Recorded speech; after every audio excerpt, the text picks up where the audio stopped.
this nanotechnological investigation. It is the living sort of, it is the exact meeting point of science and magic. And so, what's that? Is that what drew you to the show?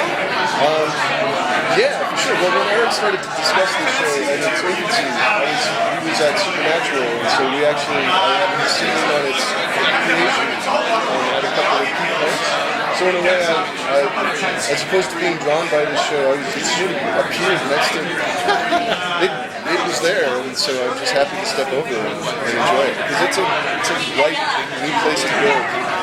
Do you find yourself working in your quirky sense of humor, maybe lightening up the show a little? I'm working on that, because there's a certain level of fraughtness, which I think is an important aspect of the post-apocalyptic universe, but I think that there's all kinds of areas to bring in a little more humor. I think a little more air in that it is, I think, if that's the way I can answer your question from before too.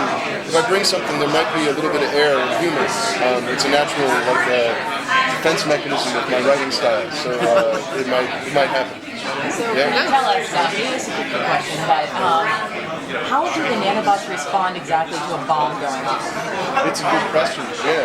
I mean, like, how do they respond to all this stuff is a really, to me, one of the most fascinating questions, you know? I think without breaking any sort of long news, you can't trick me, lady. What do you call it? It's like the bombs going off and the interaction in the tower. The turning off and the turning on, right? These are essentially, like, the turning off and turning on of the nanobots was a global event for them, you know? And basically something's happened. If that was a fully raveled sweater that had two jobs, replicate and interrupt the flow of electricity from different disparate charged bodies and just stop that, the thread has come loose in what was a fairly solved situation, which, without getting, it really opens the corridor to an amazing variety of permutations. Like, the world is going to go nuts.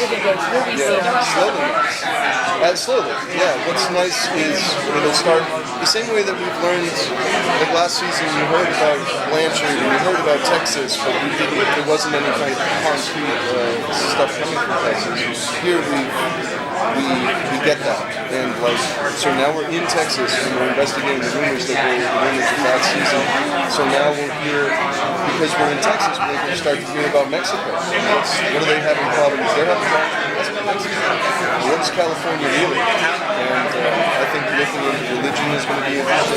Looking into the variety of the cultural aspects that, because we were in a kind of military campaign world last season, that was investigated. There's so many other areas in this universe to look at. Will there be parts of society as the show goes on, which over those 15 years have developed very differently from each other? That's exactly what we want. I mean, basically, the breakdown of communication is the breakdown of what we are facing now, which is looking at an increasing level of generic for us. We're all culturally wiring into a mass, like this invisible kind of homogenizing force, which is ultimately probably good for us to learn how to be with each other and understand each other. But that disappears, and then you get to these Madagascars and Australias that have these like potent and sort of, they have their own like florid, outgrowths of crazy society that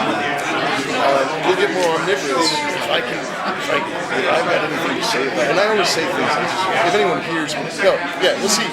I mean, that's the spirit of everyone in the room. It's like, let's look into let's lift stones and see what other kinds of, the cultures, in the yogurt sense. So you're saying you're focusing on Texas? That's really interesting. Is that why they're moving to Austin? It's kind of a hand-in-hand of, we're moving to Austin made a lot of sense in a lot of different areas, and it felt good to think in terms of what we wanted is the same world, same problems, and we want to feel like the story is, and it's very much, we'll see that it's a shaped story that has key inciting events and a saga that's going to be a whole shape. But would just be being able to explore this new range of territory is the breath of air I think that this show needs, and it wants to breathe in so that it can have full lungs. Didn't have to follow that metaphor all the way. So does that mean that we'll see some local stuff of Austin covered in lines and other people's records? Yes. Oh yeah. I mean, there'll be. We're not going to play Austin for. We'll be outskirts of Austin most of it, at least in the first part. But we're going to get into increased interaction with Texas because we're being a small town that's kind of in Texas, but like not quite. They're not able to fully protect it because their forces are being involved in other things. And Texas is primarily a culture that's I view, and I think we're all on the same page. It's like a theocracy that's a fusion of the church and the Rangers, the Texas Rangers, and they're I think an interesting. Just like it is now. Yeah, I know. I mean, this is actually. I feel like I'm just like home. Yeah? Oh, you're from Texas? Yeah. Oh, it's a psychotic. No, That's why I'm excited to see it. yeah, that should be cool. Yeah. What about when working in relationships like this? Like, it ended with kind of Miles and Bass now back on the same team. So how are you running with setups like that for the new season? There's a period of time that there'll be a jump between seasons where I think that we're allowed to set up. We're totally allowed to set up. Where everyone resets in a different way, and what feels like would be the necessary next chapter will be I think the right kind of delicious shift of your expectations. Like no one gets to land in the slots that feel like they would land if everyone just had a picnic outside the tower. You know what I mean? Instead, the flow of events is still volcanic, and everyone lands at different points, and they have a resolution in their relationship to a degree.